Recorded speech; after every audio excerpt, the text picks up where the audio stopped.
Vous avez pris l'habitude de nous suivre dans ces décors de votre émission Actualité croisée. Mesdames et messieurs, de partout, vous nous captez à travers le monde. Merci de la confiance renouvelée à ces magazines qui a toujours l'habitude de vous présenter l'actualité comme il se doit de la République démocratique du Congo. Comme vous le savez, l'actualité reste entièrement dominée par la rencontre inédite entre Félix Tshisekedi et Martin Fayulu, président de l'ECD, le chef de l'État qui a reçu Martin Fayulu dans son bureau de travail. Présage quel avenir. Nous allons aussi, dans l'actualité, voir un peu la situation politique sécuritaire en République démocratique du Congo, mais également ici dans la ville-province de Kinshasa, comment les choses se déroulent dans son ensemble. Une ville dirigée par Daniel Bumba. Vous nous suivez à travers le monde, vous êtes à Paris, vous êtes dans la commune de Limete, vous êtes à Mongafula. Là, nous saluons Mike, qui est le président de la coordination de jeunes de l'Alliance pour le changement, qui a toujours tendance de suivre cette émission. Merci également. Nous recevons Monsieur Ghislain Mwangi, qui est le président du conseil politique de l'Alliance pour le changement, parti cher à Monsieur Jean-Marc Kabound à Kabound. Avec lui, nous allons faire la ronde de l'actualité politique en République démocratique du Congo. Comme vous savez, l'actualité est brûlante ces dernières heures en RDC. Monsieur Ghislain, bonjour et bienvenue. Bonjour Guy Bouchard, merci pour l'invitation. Il n'y a pas de cravate aujourd'hui, il y a quoi? Bon, nous sommes détendus, hein. Le pays traverse des moments difficiles. Je crois qu'à par moment, on se démarque un peu de cette attitude très classique. Mais en même temps, nous restons des hommes au front politique pour rechercher des solutions idoines à nos problèmes. On s'est dit on laisse la cravate parce qu'on s'attendait à une audience qui tarde à venir. Pas forcément. Je crois que c'est un style qui m'a trouvé aujourd'hui et qui n'a rien à voir avec un quelconque programme. Monsieur Ghislain Mwangi, vous êtes acteur politique congolais. Merci de votre félicitations pour cette ascension. Vous êtes actuellement, vous me parlez non seulement de l'Alliance pour le changement, que vous militez jour et nuit. Monsieur Jean-Marc Kabound était en prison. Vous avez vu comment est-ce que vous avez mouillé les maillots et vous continuez à mouiller les maillots. Et sur base de votre perspicacité, ça vous a élevé au rang du président du conseil politique de ces partis politiques. Ça représente quoi être président du conseil politique de l'Alliance pour le changement? Bon, déjà, l'Alliance pour le changement est une nouvelle offre politique en termes de structuration, hein. Nous avons décidé de conformer notre parti à l'exigence légale, hein, et aussi à la pratique des partis modernes à travers le monde. Nous avons, au niveau de la direction politique du parti, des organes qui sont notamment l'organe suprême qui est le Congrès, mais lui qui est qui vient à échéance, hein, ou de manière extraordinaire. Il y a le deuxième organe qui est donc le président national du parti. Et dans cet organe, il y a deux fonctions, la fonction du président national et du vice-président national. Très bien. Ensuite vient l'organe collège des fondateurs, chez nous, qui est un organe consultatif honorifique qui regorge le membre fondateur, hein, signateur de nos statuts, hein, nos actes constitutifs. Ensuite, nous avons l'organe, le Conseil politique national, qui chez nous revêt un caractère d'un organe délibérant. Il a ces prérogatives-là de contrôler le parti, de légiférer sur les textes qui devraient permettre de régenter, hein, la vie au sein du parti, et surtout de donner des avis politiques, stratégiques, à des moments stratégiques. Ensuite, nous avons le dernier organe qui est donc le comité exécutif national, qui est comme le gouvernement du parti.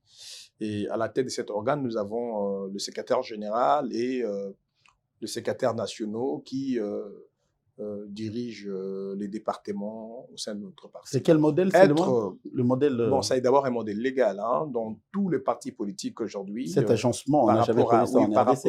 Non, en fait...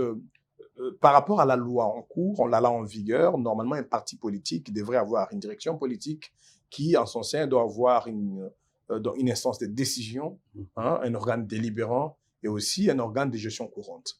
Cependant, que dans d'autres partis, tout est mélangé. On a une sorte de concentration de prérogatives au sein peut-être de la présidence du parti ou carrément du secrétaire général du parti. Mais chez nous, nous avons vraiment observé scrupuleusement cette exigence légale, mais aussi cette pratique de partis politiques modernes qui prônent la démocratie. Vous comprendrez que ça équivaut aussi à ce que doivent être les institutions au sein d'un État, la séparation de pouvoir, la complémentarité dans les prérogatives, et surtout cette harmonie qui doit permettre à ce qu'une société soit dirigée par plusieurs structures, organes, qui permet à ce que la vie soit la plus harmonieuse possible. Est-ce que vous n'empiétez pas aux prérogatives du président national comme Bon, écoutez, déjà, en tant que Conseil politique national, nous sommes un organe délibérant, en quelque sorte un parlement du parti. Donc, le président national, c'est donc notre autorité hiérarchique. Sommet des sommets. C'est lui qui prend les décisions, mais cependant, pour que ces décisions soient les plus raffinées, les plus fidèles à nos textes, le Conseil politique se trouve là aussi pour apporter sa contribution par rapport à ses prérogatives statutaires. Et les conseils politiques nationaux, en tant que parlement du parti, nous avons une mission donc permanente, celle de s'assurer que tous les organes du parti, y compris le président national, tout comme les autres, soient dans les lignes statutaires, réglementaires du parti. Mais en même temps, nous sommes aussi une centrale de préparation à la vie démocratique, notamment à la vie parlementaire, de par notre fonctionnement en tant que conseil politique national. C'est à peu près le même modèle avec les assemblées plénières, l'Assemblée nationale, tout comme le Sénat. On a quand même, par une méthodologie adaptative, organisé la vie de notre organe pour que nous soyons à même de poser des actes délibérants de la manière la plus classique possible. On ne peut pas chevaucher le pouvoir du président, qui est notre chef. On ne peut même pas aussi parvenir à des dysfonctionnements, mais nous sommes dans la rigueur, disons, la garantie même du changement que nous cherchons à impulser à travers la gestion de notre parti et aussi préparer pour la gestion de la République. Alors aujourd'hui, si vous préparez pour la gestion de la République, ça ne sera pas la même architecture que le parti l'Alliance pour le changement. Effectivement. S'il en sera ainsi, alors il sera question de chambarder parce que l'architecture de l'Alliance pour le changement ne corrobore pas avec l'architecture institutionnelle de notre pays. Ça, je ne sais pas si vous conviendrez avec moi. Nous ne sommes pas vraiment en train de vouloir ici dire que ça sera effectivement comme avec les partis, mais nous voulons nous-mêmes être sûrs, nous assurer que le modèle de gouvernance que nous préparons, parce que nous sommes une offre politique, non pas parce qu'on a fait une déclaration de rupture ou parce qu'on a fait des discours à chaque parade politique, mais parce que de manière substantielle, nous avons une structuration, une organisation et un fonctionnement à l'interne qui démontrent que nous avons un modèle de gouvernance. Donc, ce modèle-là, il est déjà aussi adapté à celui de l'État, mais cependant, nous sommes en train de nous préparer, déguiser nos capacités à exercer les fonctions de l'État. Mais une fois en train de gérer l'État, on s'adapte au modèle de l'État. Et je crois que des citoyens congolais qui passent dans une formation politique qui les prépare à cette dimension ne pourront jamais avoir de difficultés à assumer les fonctions de l'État, que ce soit pour un député, tout comme pour être un membre de l'exécutif ou être un gouvernant ou un patron d'entreprise. Nous sommes vraiment une école politique de gestion. Vous êtes une école de politique de gestion, mais là, vous ne gérez pas la République. Là, c'est la gestion, tout à fait la gestion des ambitions. Je vous ai dit, c'est adaptatif et nous sommes le prototype. Nous sommes les prototypes d'un État. Et donc, l'État sera l'État et avec l'État, nous allons de manière plus pratique avec les expertises et les expériences que nous avons, nous allons devoir engager aussi une gestion saine de l'État. Alors aujourd'hui, il y a un mandat de combien d'années? Le mandat chez nous, c'est 5 ans. C'est 5 ans renouvelables. Donc, nous sommes partis pour un mandat de 5 ans, à moins qu'il y ait d'autres changements au cours du mandat qui feront peut-être que les fonctions changent, le rôle tourne. Ça n'empêche en rien que nous continuions à œuvrer pour notre parti, tout comme à nous préparer pour gérer notre pays. Nous sommes en RDC, Kinshasa, capitale de la République démocratique du Congo. Et il y a quelques heures passées, le président de la République, Félix-Antoine Tshisekedi, venait de rencontrer son rival, s'il faut le dire ainsi, Martin Fayulu. Ils se sont vus pour des questions, des raisons d'État. Alors, c'est quoi l'appréhension de l'Alliance pour le changement, voire des personnalités qui, dans un passé récent, ne s'entendaient pas? Il y a eu trop d'intercelles entre les deux personnes. Subitement, l'autre désirait rencontrer l'autre. Et Tshisekedi s'est montré trop ouvert de rencontrer Martin Fayulu. Sur le plan démocratique, sur le plan évolution politique, sur le plan maturité politique, ça représente quoi? Bon, déjà, il n'y a pas besoin d'évoquer maturité politique. Il faut reconnaître que le temps apporte beaucoup de vicissitudes à la vie des hommes, à la vie politique. On peut avoir été opposant hier et que pour des raisons de circonstances politiques ou pour des raisons de changement de temps et de paradigmes, qu'on devrait être des alliés. Pour nous, à l'Alliance pour le changement, c'est déjà ce qu'on enseigne à l'école politique. On ne fait pas de la politique de la haine. Fayulu s'est fait allier de La Tshisekedi. politique, Le fait de le voir. je n'ai pas dit, je ne parle pas d'alliance, mais je vous évoque ici les vicissitudes qui peuvent intervenir. Qu'est-ce qui intervient dans la vie politique? D'abord, l'ouverture pour un politicien avéré, pour un politicien initié. La vie politique n'est jamais une vie d'inimitié, une vie de rancune. C'est une vie d'opposition d'idées, des confrontations de regards. Que dans un certain temps, le président Fayulu, le président Tshisekedi ont eu chacun d'abord une candidature à assumer à la présidentielle 2018. Ils se sont assumés.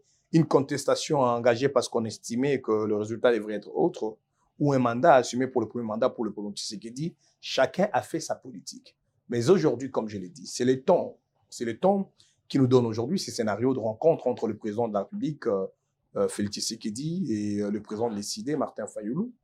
Pour nous qui sommes le parti Alliance pour le changement, pour nous dont le leader a mené un combat de la rupture et qu'après ce combat, après les injustices, il a fait une rentrée politique sur une note d'appel aux apaisements, d'appel à la désescalade politique et militaire. Donc, il est satisfait. Le président Jean-Marc Kabound a prôné plus d'ouverture et des dialogues, contrairement à ceux qui pensaient que les options des escalades ou des actions militaires devraient être celles engagées.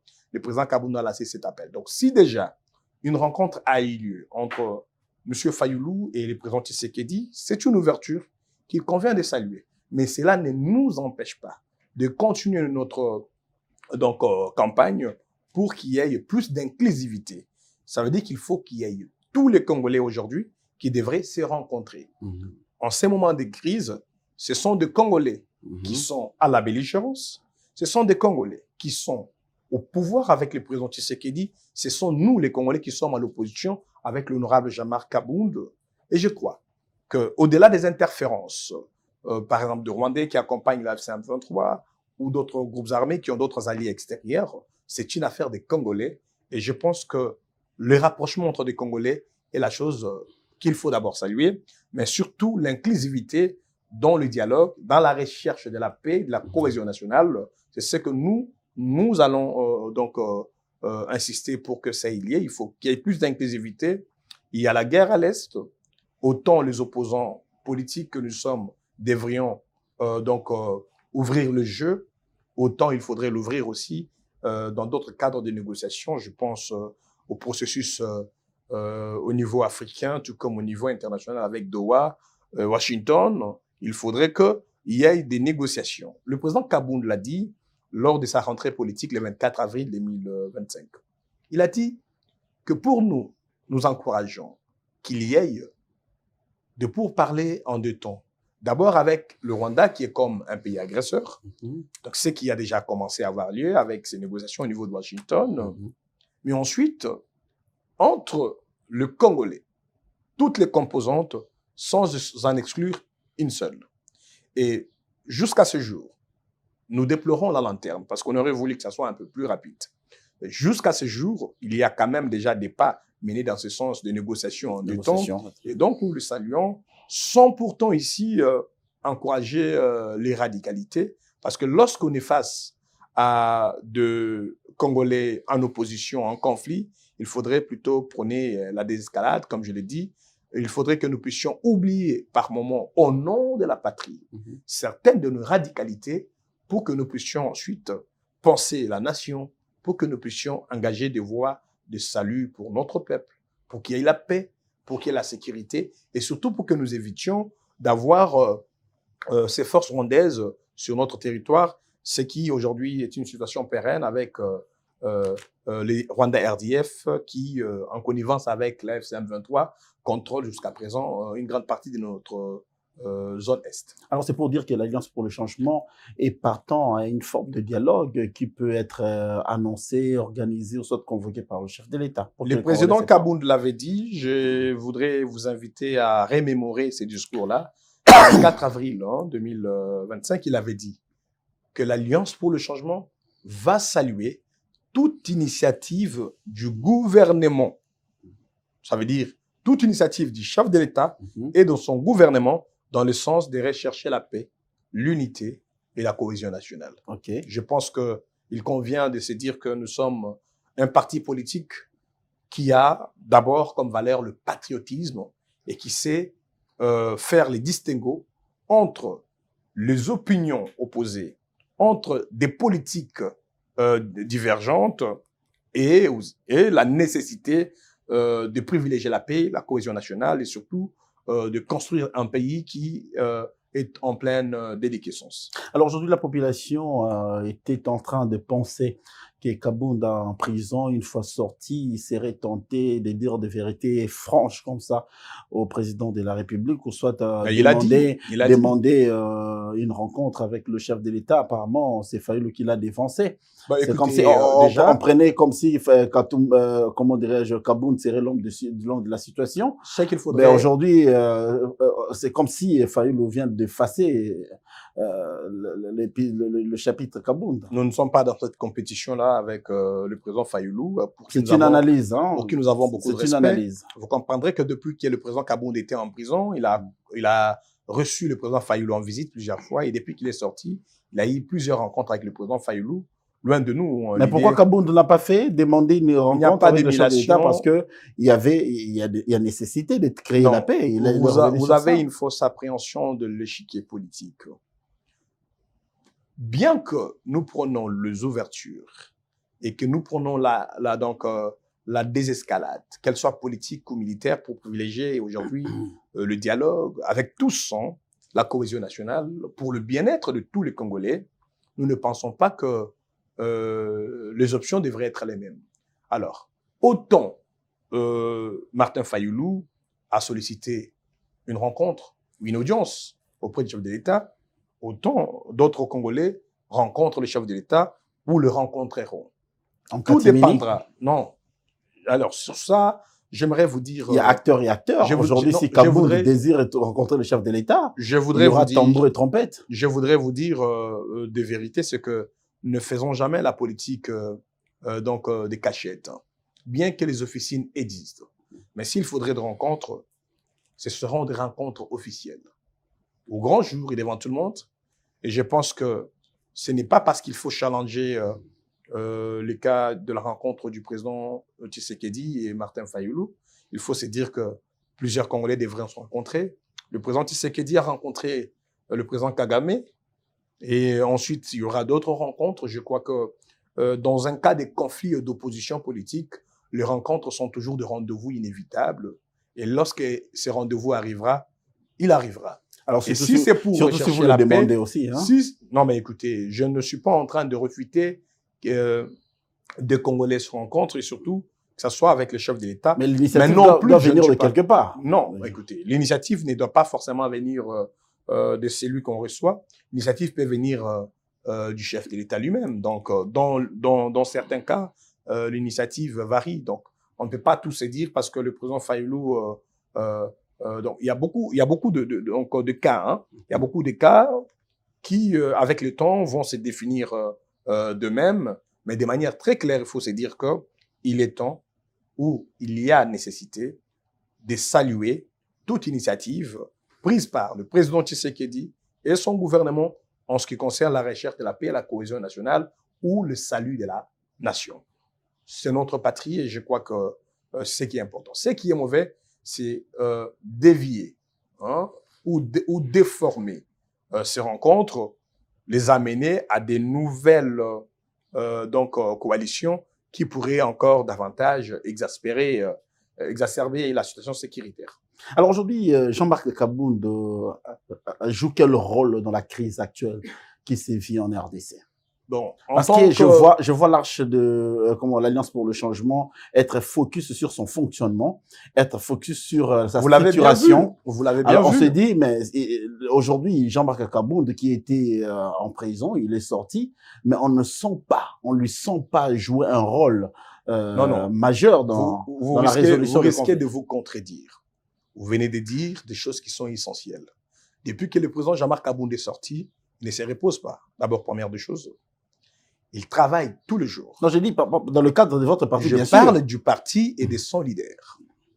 Le président Kabound et l'Alliance pour le changement, c'est de la même démarche politique qui est en cours. Depuis que le président Kabound est sorti, il lead à la tête de son parti et il oriente son parti vers son implantation et vers une bonne organisation, ce qui explique la mise en place de notre organe, le conseil politique, mon élection, autant que d'autres fonctionnements que nous sommes en train d'harmoniser. Mais en même temps, sur le plan politique, le président Jean-Marc Kabound lui-même consulte, reçoit en audience les acteurs politiques de tous bords, du pouvoir, de l'opposition, la société civile et des acteurs donc de tout genre. C'est pas des visites de réconfort. C'est pas des visites de réconfort. C'est tout un travail, c'est que vous ne comprenez pas. Il y a des visites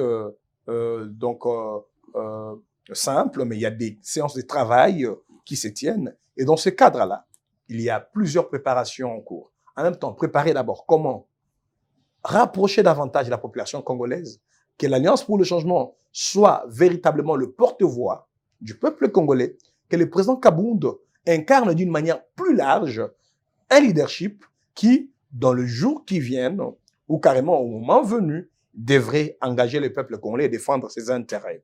Ce travail est en train d'être fait. Je crois que vous avez entendu le président Jean-Marc Kabound dans cette rentrée politique du 24 avril 2025.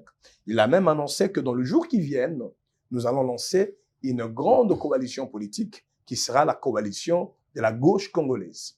Et déjà dans ce cadre-là, les travaux sont en cours. Le moment venu, des annonces officielles se feront et vous comprendrez que un leader politique n'est pas là que pour faire les bruits. Il doit démontrer sa capacité à s'asseoir sur une superstructure politique, sur un parti politique implanté, organisé et fonctionnel. Et ensuite, il pourrait se prévaloir la légitimité d'engager le pays et surtout assurer à ceux qui adhèrent à son parti sa capacité managériale plutôt à conduire des citoyens vers la conquête de pouvoir par des moyens démocratiques, donc par les urnes, des élections ultérieures, et en même temps aussi à les préparer à assumer les fonctions d'État le moment venu. C'est ce que nous faisons. Alors aujourd'hui, la question se pose aussi, comment est-ce qu'on peut s'éviter de faire l'apologie de ceux qui massacrent, de ceux qui tuent, de ceux qui pillent, et comment on ne peut pas le faire?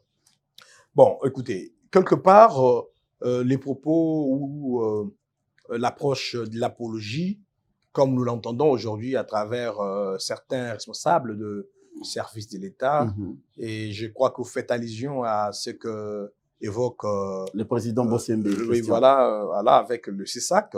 Mais moi, je pense que à notre niveau, personne ne peut faire l'apologie d'une activité terroriste, naturellement d'abord. Mais vous qui êtes de la presse, vous avez le devoir de donner l'information à la population, qu'elle soit la bonne ou la mauvaise. Mais c'est d'abord de recueillir ces informations, de les traiter et d'informer au peuple congolais. Et en même temps, nous qui sommes les acteurs, nous avons le droit et en même temps le devoir de parler de nous et de parler de ceux avec qui nous interagissons sur l'échiquier politique. Et je ne pense pas que ce soit légal qu'une autorité, qu'elle soit régulatrice ou que ce soit, puisse interdire des communications qui évoquent ces gens-là. Mais faire l'apologie, c'est autre chose. C'est comme avec les djihadistes, les terroristes, c'est faire des comptes, appeler les populations à adouber la démarche de belligérants, à les rejoindre, à adhérer, à aduler les leaders de la belligérance. Ce n'est pas le cas forcément avec les journalistes.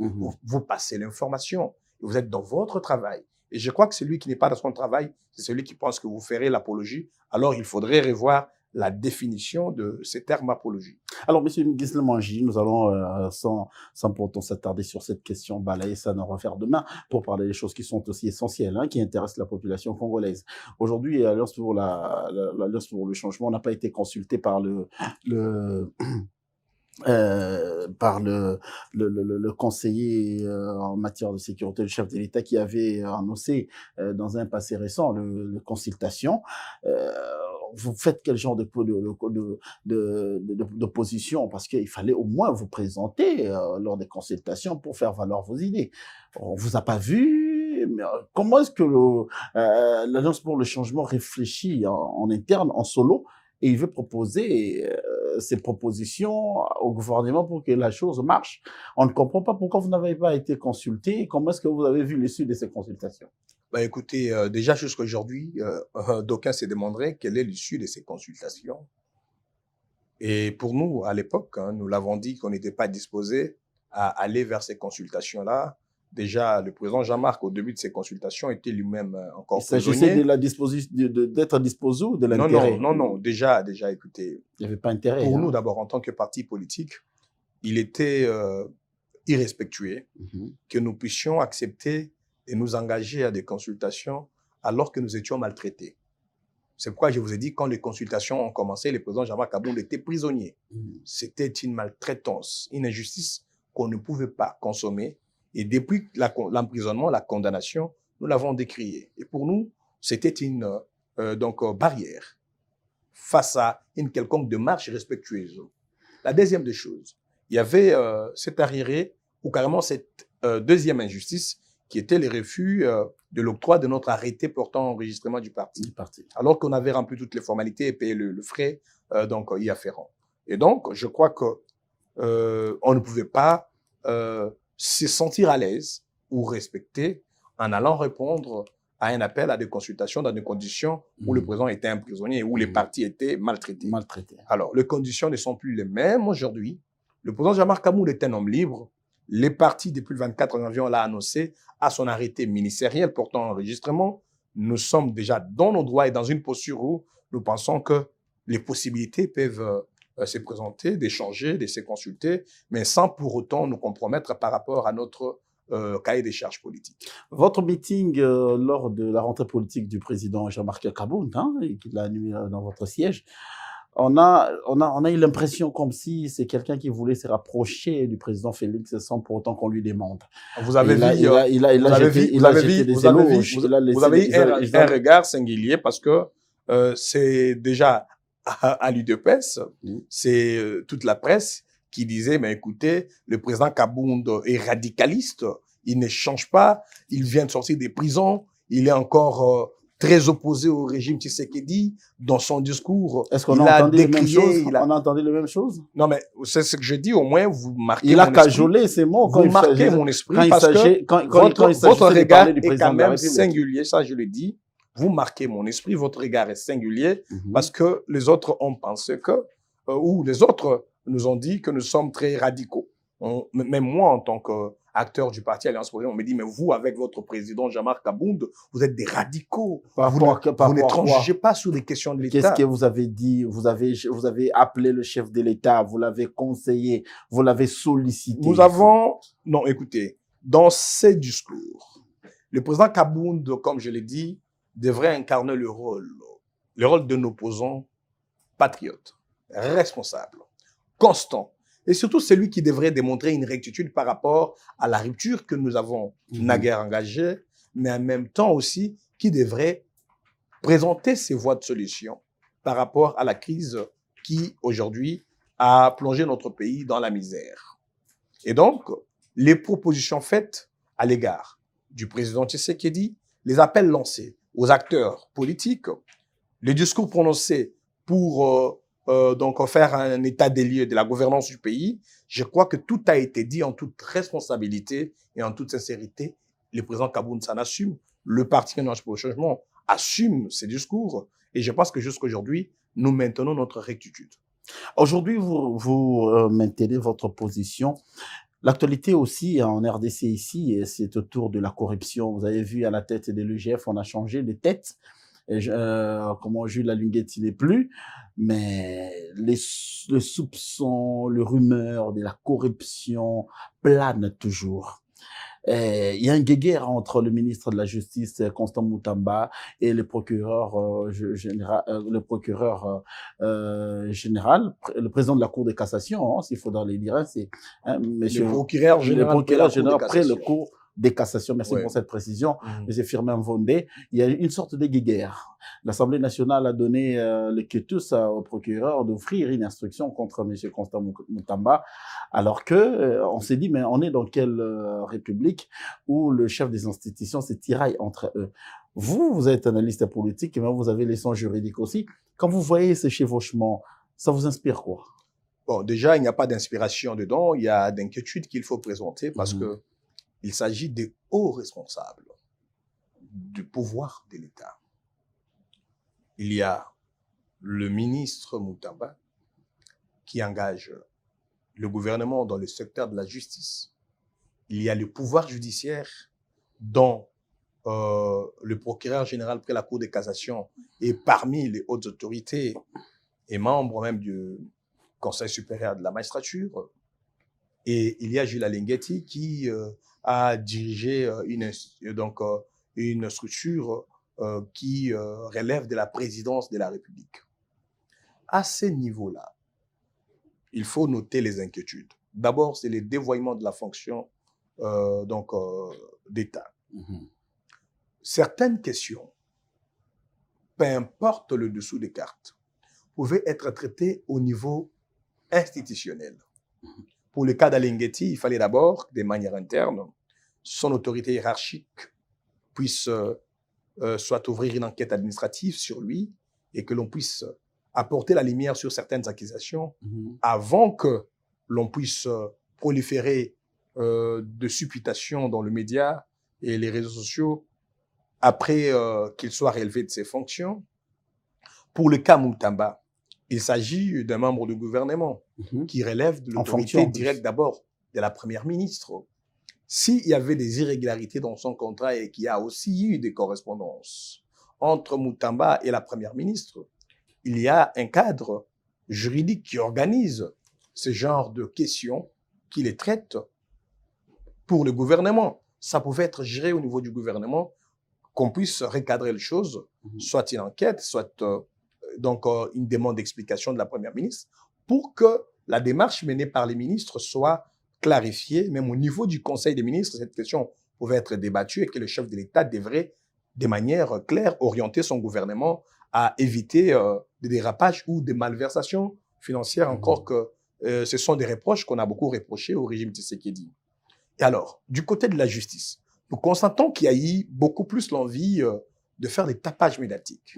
Et dans l'opinion publique, on retient que le procureur général a fait l'objet récemment d'une enquête initiée par Constant Moutamba sur l'acquisition d'un immeuble. D'un immeuble en Belgique. En Belgique. De 900 000 $. Donc, il y a eu aussi beaucoup d'escalades verbales lors des états généraux de la justice entre ces acteurs-là. Et donc, nous sommes dans un système de gouvernance qui dissonne, qui ne démontre pas de la totipotence, mais plutôt où il y a des gens qui veulent se régler les comptes, et c'est là, dans la place publique, en dévoyant leur fonction politique. Et là même, la haute fonction au niveau de la magistrature.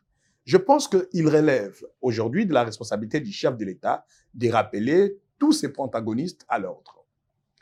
Et que de demander beaucoup plus de sérieux et de rigueur s'il faut diligenter une action. Constant Moutamba, en tant que politique et en même temps en tant que ministre de la Justice, aujourd'hui s'assume. Il se présente à contrario à ce qu'il avait dit dans son petit meeting devant le palais de justice, qu'il avait dit qu'il n'irait jamais devant le magistrat. Mais à contrario, il y va quand même avec ses militants, ses sympathisants.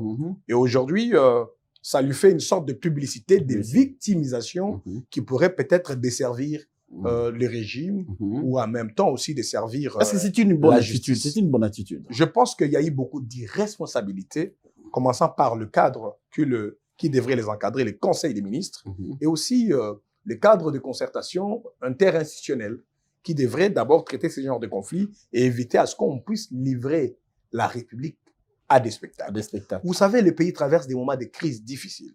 Nous avons, comme je l'ai toujours dit, non seulement la crise sécuritaire, non seulement la crise économique, non seulement la grogne sociale, nous avons la crise des moralités. Et ce genre de spectacle aujourd'hui exacerbe aussi la crise des moralités et installe la méfiance accrue de la population à l'égard des dirigeants.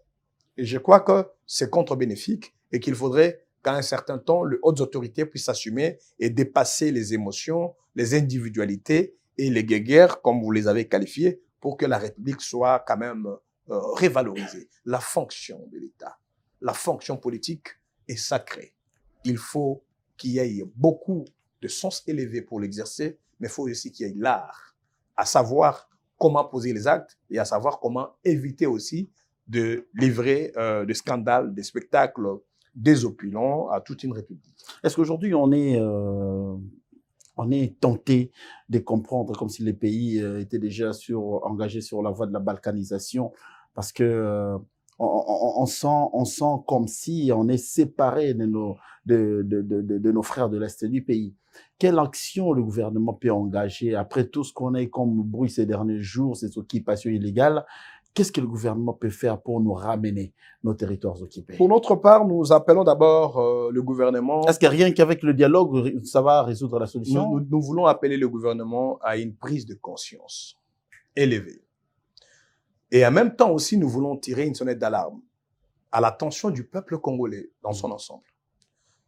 La situation en cours, si vous observez l'évolution des événements, c'est comme si c'est une balkanisation programmée et exécutée de manière séquentielle. Déjà, moi, je me pose une question. Est-ce que parmi ceux qui conseillent le chef de l'État, le président Tshisekedi, il n'y a pas de conseillers qui œuvrent pour l'avènement d'une balkanisation dans ce pays? Est-ce que ceux qui travaillent dans nos services de renseignement ne sont pas en train d'œuvrer pour un projet de balkanisation? Et en même temps, aujourd'hui, nous avons le camp des belligérants, ce qui est déjà tout à fait clair, avec la prise d'armes, avec cette collusion avec les forces étrangères, notamment le Rwanda RDF. Est-ce qu'on n'est pas en train d'aider les puissances prédatrices à nous piller, à nous dépouiller de nos capacités sécuritaires défensives d'un État pour enfin nous balkaniser? Regardez un peu. On avait déjà des crises politiques qui ont permis, qui ont causé qu'il y ait beaucoup plus de belligérants, notamment la frustration de Corneille Nangaa qui est allé en belligérance. Ensuite, il y a eu cette traque de Joseph Kabila qui s'est déclaré en fait en exil forcé. Et malgré cela, malgré son soutien bien sûr avéré, à tort ou à raison, à la FCM23, parce qu'aujourd'hui il est à l'Est, à Goma, mais on a diligenté des poursuites judiciaires, pendant même qu'on était censé rechercher des solutions politiques. Parce que de partout dans le monde, on dit que la solution à la crise congolaise, elle ne sera pas que militaire, et surtout elle ne sera pas militaire, elle devrait être politique. Mais pendant ce temps qu'on cherche des solutions plus réfléchies, il y a de ceux-là qui ont conseillé à ce que l'on engage des poursuites judiciaires, qu'on puisse envoyer des wanted pour des journalistes à coût de millions de dollars, et on livre notre République à des spectacles qui donnent des alibis de belligérance et des rébellions à nos compatriotes qui aujourd'hui se retrouvent en exil.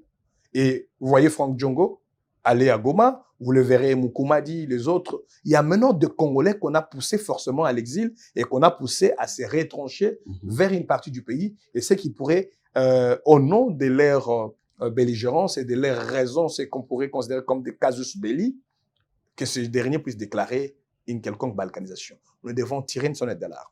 Au-delà de ce que nous saluons comme ouverture au niveau de Kinshasa, il faudrait une large ouverture. C'est pourquoi l'Alliance pour le changement insiste sur l'inclusivité de tous les processus de dialogue pour permettre à ce que nous puissions penser nos blessures, réparer nos erreurs et nos travers, ramener les Congolais à une culture nationaliste, démocrate et surtout nous engager pour une étape qui va nous permettre tous de retourner dans une dynamique patriotique et non nous entrer, nous renforcer dans nos radicalités et dans notre belligérance. Aujourd'hui, par exemple, personnellement, lorsque nous avons entendu le président Fayoulou, bien que la rencontre a été saluée, parce que c'est une ouverture, mais il a bien dit qu'il faudrait engager un camp de la patrie. Alors, si nous partons dans une logique d'un camp qui devrait aller vers un autre camp, ou un affront vers un autre camp, ça sera un camp Kinshasa contre un camp Goma, ce qui va d'abord procrastiner la paix, reporter les négociations et aggraver la situation parce qu'il faudrait une confrontation entre le camp prétendument de la patrie et l'axe du mal, comme le désigne le ministre Mouyaya. Mais si nous voulons comprendre la demande de l'Alliance pour le changement, une inclusivité, à travers peut-être la facilitation du nouveau facilitateur désigné Foria Simbe, le président Kaboun l'a dit, à travers d'autres intervenants comme le Segum Obasanjo, à travers les C5 avec les concours des religieux, moyennant le processus de Doha, de Luanda, Nairobi, on peut aujourd'hui d'abord privilégier le salut de la nation. Que nous puissions éviter de consacrer cette balkanisation. Et donc, nous l'insistons, nous le disons, même si nous aurons des occasions d'en parler dans le média, même si nous aurons de grandes rencontres avec n'importe quel acteur ou n'importe quel décideur, nous insisterons pour l'Alliance pour le changement, l'inclusivité dans tous les processus de dialogue pour que nous puissions sauver la nation et surtout refonder notre pays qui est en phase de déliquescence. Important à retenir inclusivité afin que le Congolais se parle entre eux. Nous voulons sortir de cette situation qui a longtemps duré en République démocratique du Congo et que les Congolais circulent aisément sans inquiétude. Merci, Président Ghislain Manji, de nous avoir prêté ta voix dans le cadre de cet échange républicain et démocratique. Nous vous fixons rendez-vous pour un prochain numéro. Vous viendrez pour parler de l'actualité sur ces plateaux d'actualité croisée. Merci à vous également. Merci, c'est moi qui vous remercie. Merci à vous également de nous avoir suivis à travers le monde. Merci à toute l'équipe qui a assuré la coordination technique de ces magazines Actualité croisée. Retrouvez-nous à toute heure, chaque heure, dans votre chaîne JT et Mag et dans les chaînes partenaires. D'ici là, portez-vous bien. Au revoir.